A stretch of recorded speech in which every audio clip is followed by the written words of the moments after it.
The following presentation provides support and advice for planning, programming and assessing life skills outcomes and content in Year 7 to 12. The presentation will guide you through 4 sections: making decisions about who should access life skills outcomes and content and when this may be done, case studies which illustrate the decision-making process in action, planning to implement life skills outcomes and content, as well as developing relevant teaching and learning programs, and assessing student achievement. In Part 1, eligibility and making the decision for a student to access life skills outcomes and content are explored.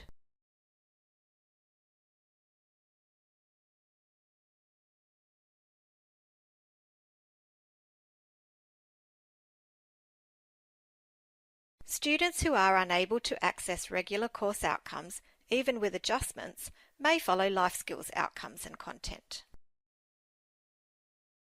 The decision for a student to follow life skills outcomes and content can be made at any time during Year 7 to 12, and the choice can be made for a single course or multiple courses.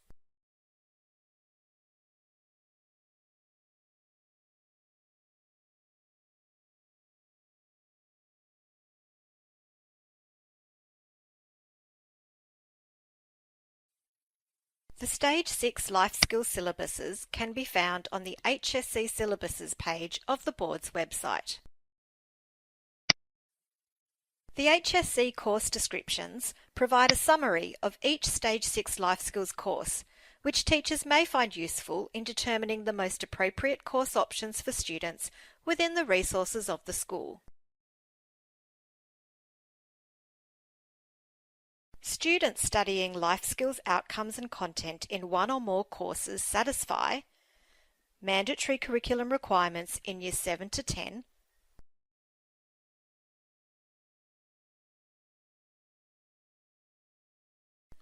and pattern of study requirements in Years 11 and 12.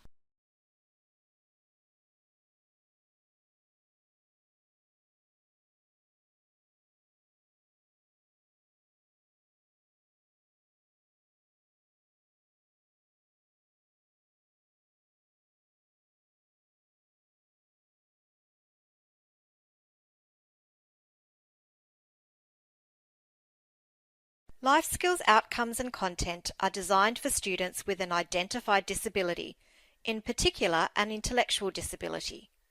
However, they are not appropriate for all students with an intellectual disability.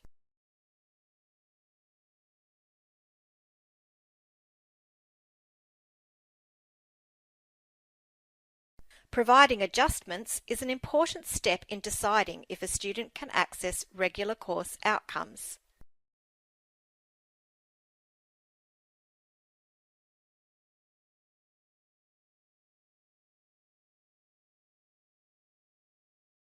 Life skills outcomes and content are not an appropriate option for students performing below their cohort and for whom appropriate adjustments and support would assist in achieving regular course outcomes.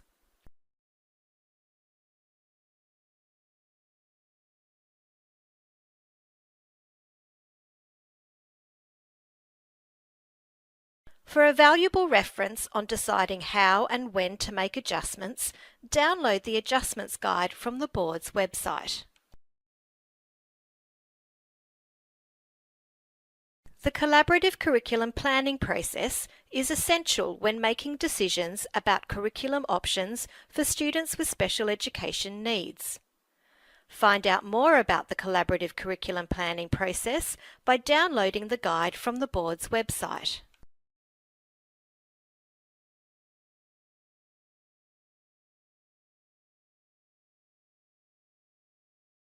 Consider the following factors when deciding whether or not life skills outcomes and content are appropriate.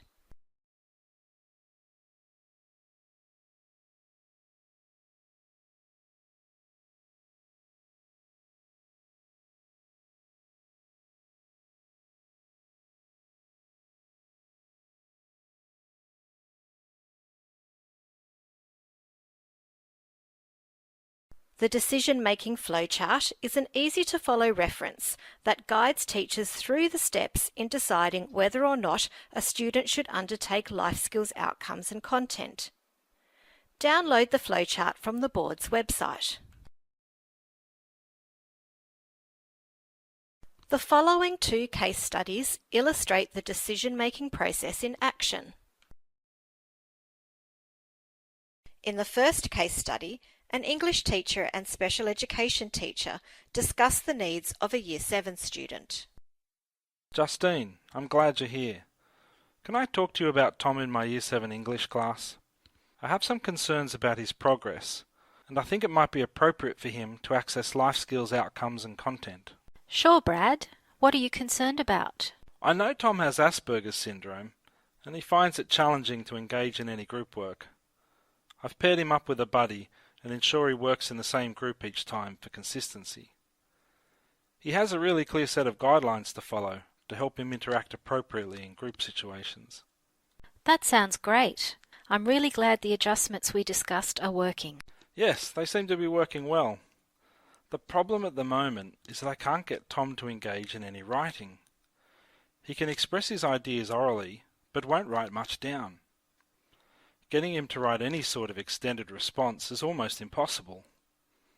I think you should be following the life skills outcomes and content, especially since I'm already using adjustments to assist him.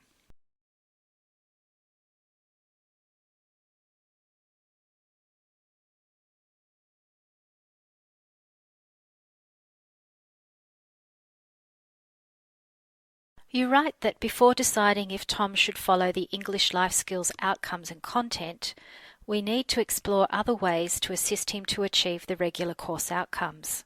We need to be really sure that Tom's difficulties are related to his cognitive functioning, and that even with adjustments, he won't be able to meet the Stage 4 English outcomes. I know you're using adjustments for group work, but how have you tried to support Tom's writing? I haven't been able to do much at this point. I would really appreciate any advice you can give me. Okay, do you know what stage Tom is working at for reading and writing? It's a little hard to know for sure. He seems to have difficulty organising his ideas when writing. When I've questioned him about texts we have read in class, he seems to have strong literal comprehension skills, but has difficulties drawing conclusions and identifying inferences. I would say that Tom's working at stage 2-3 level for many of the English outcomes.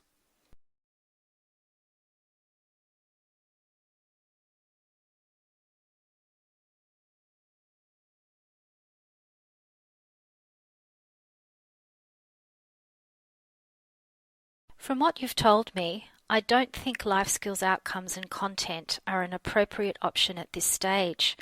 We at least need to gather more evidence of Tom's understanding and skills. I know that he loves working on the computer, so let's try and use this to facilitate his writing skills.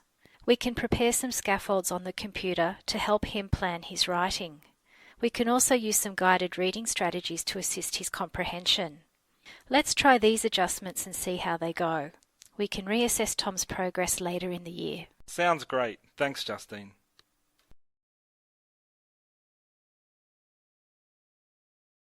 In the second case study, a Year 11 student's curriculum and support options are discussed by the Year 11 coordinator and special education teacher.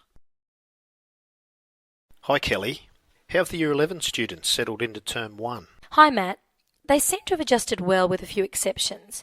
I'm actually glad I caught you. I'm a bit worried about how Layla is coping with the academic demands of Year 11. I know she has an intellectual disability and has received some support in the past. A few of her teachers have already spoken to me about their concerns, and they wonder if she should be following life skills courses. We are continuing to support Layla this year. What concerns do her teachers have about her progress? Layla's literacy skills are preventing her from engaging in the more complex reading and writing demands of English, and she's having a lot of difficulties understanding the concepts explored in the text they're studying.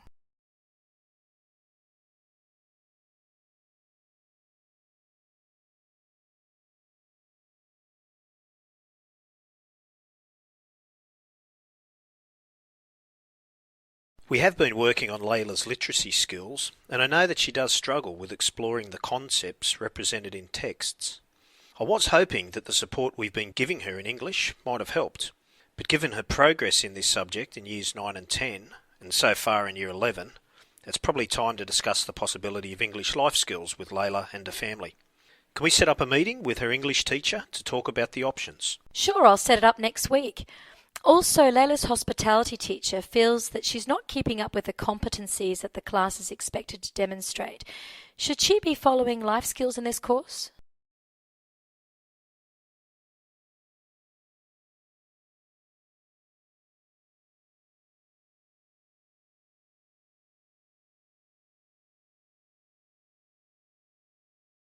There is no hospitality life skills course, but because it's a vet course, we've got the flexibility to select the competencies that will be a priority for Layla. This will allow more time for her to work towards achieving those competencies. There may be some that she will not work towards at all, in which case she'll only be eligible for a statement of attainment. Okay, I'll ask Layla's hospitality teacher to join our meeting next week. Great.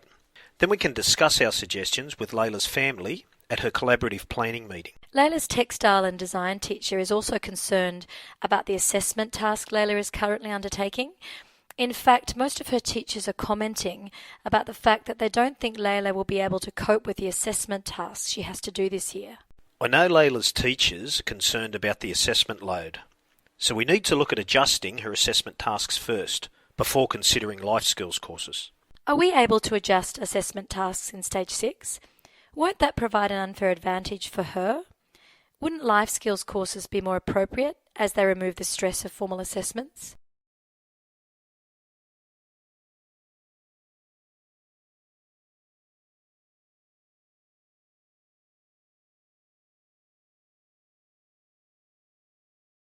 Life skills courses aren't just an option for eliminating assessment tasks. We need to be sure that the student is unable to achieve the outcomes of the regular courses first, and the best way to do this is by providing support and adjustments. Remember that we are submitting a grade to the Board of Studies for our Year 11 students. So regardless of the adjustments put in place for assessment tasks, we will still be able to judge Layla's progress at the end of the year in relation to the common grade scale for preliminary courses. In Year 12, we submit assessment marks to the board, but we can still adjust the tasks so that Layla can access them on the same basis as her peers. Okay, I wasn't aware we could do that. That sounds like a much better idea. Layla has a strong interest in textiles design, and the progress that she made in Stage 5 Textiles Technology indicates that, with support, she should be able to meet some of the outcomes of the Stage 6 course. I'll work with a textiles teacher on some appropriate adjustments for Layla's assessment tasks. That would be great. Thanks, Matt. Part 3 of the presentation discusses planning to implement life skills outcomes and content, as well as processes for developing relevant teaching and learning programs. Once the decision has been made for a student to access life skills outcomes and content in one or more subjects, schools need to plan how this will be implemented. A number of factors should be considered.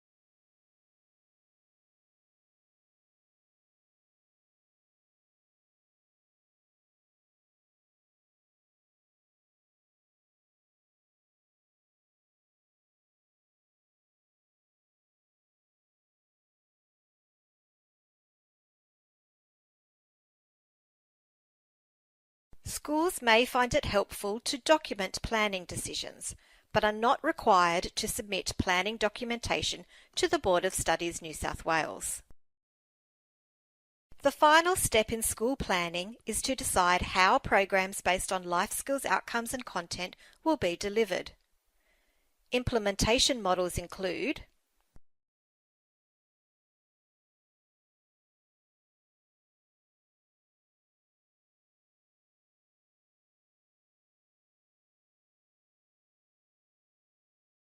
responsibilities for programming, assessing and reporting outcomes and content are also useful decisions to make before a student begins a life skills course. All courses in Year 7 to 12, including those based on life skills outcomes and content, have indicative time allocations.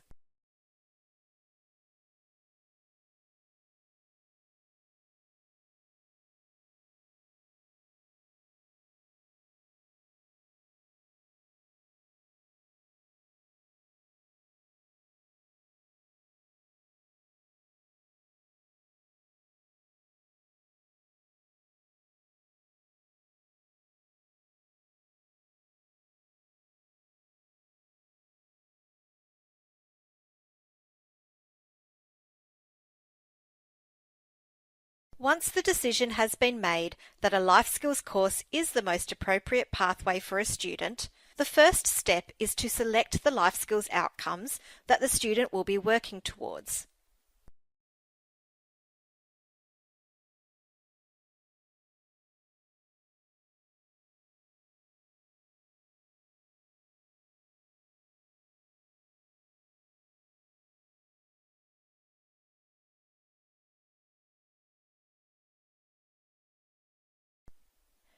Teachers may find it helpful to document the outcomes selected for each course.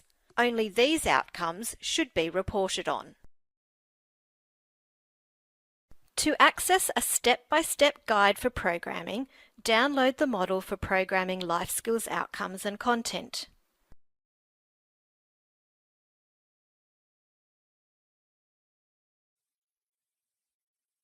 Sample units based on Year 7 to 10 life skills outcomes and content can be found on the board's websites.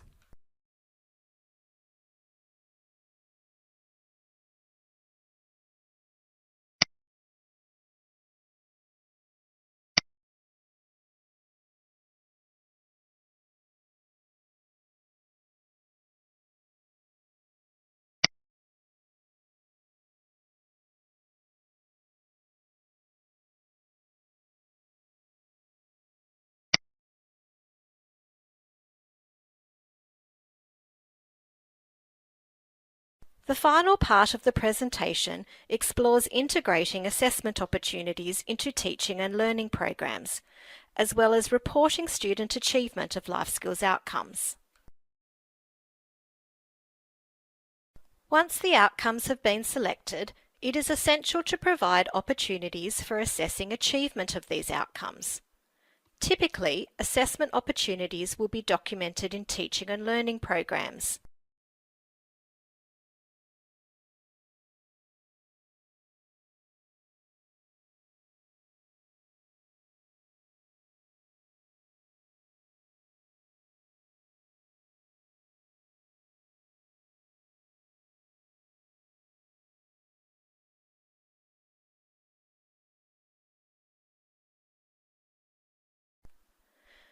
The model for developing integrated teaching, learning and assessment activities can be downloaded from the board's website and is a valuable reference for teachers.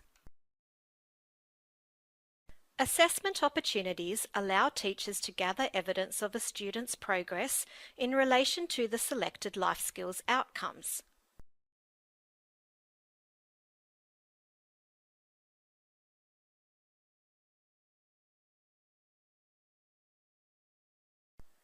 Life Skills Outcomes worksheets, published on the board's website and Schools Online, are a useful tool for gathering information about outcomes a student has achieved.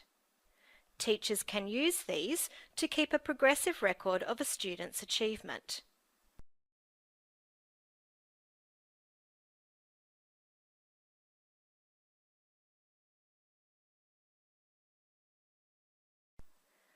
The student's progress is then reported through the school's reporting system as well as board credentials in Years 10, 11 and 12. Decisions about school reporting for students with special education needs are made by the school, or where relevant, by the system.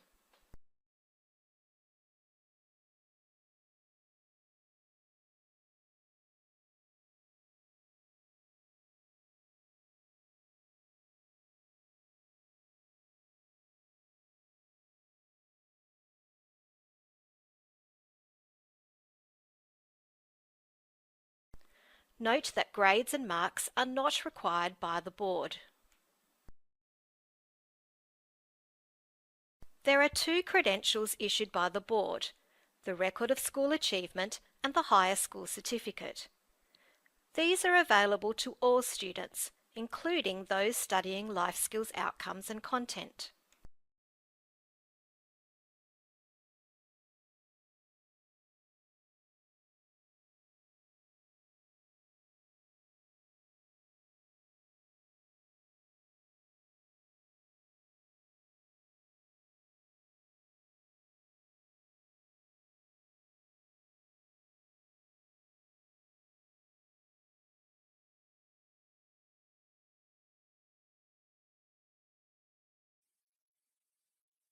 Samples of the credentials can be viewed on the board's website.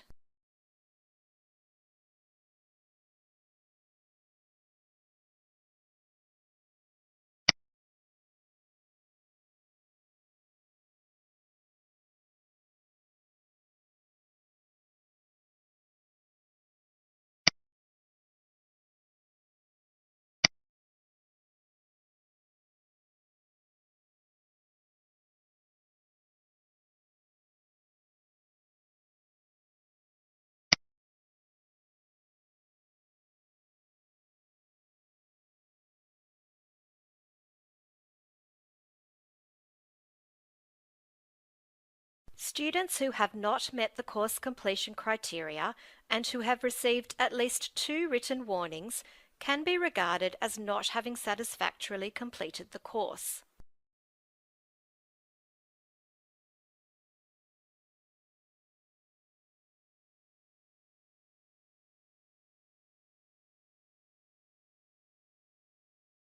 Achievement of individual life skills outcomes is credentialed in Years 10, 11 and 12 through the Profile of Student Achievement.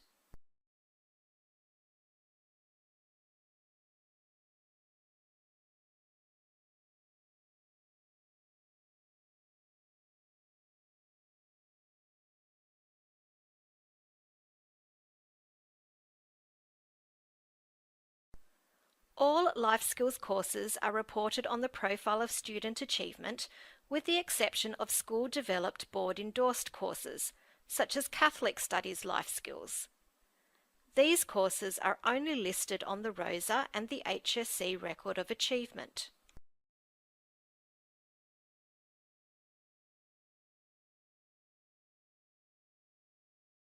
Outcomes not reported are indicated on Schools Online as not applicable and are not included on the profile. To find out more about the Profile of Student Achievement, go to the board's website.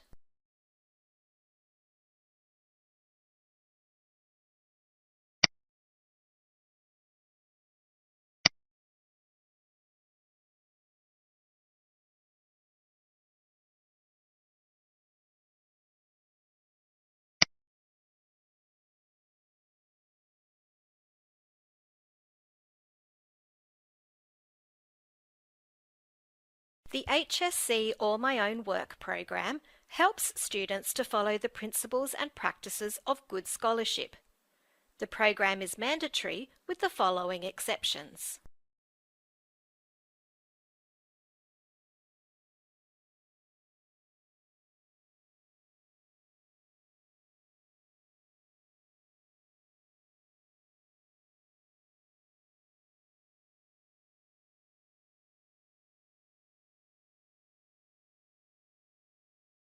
The Board of Studies New South Wales is available to assist teachers with any inquiry.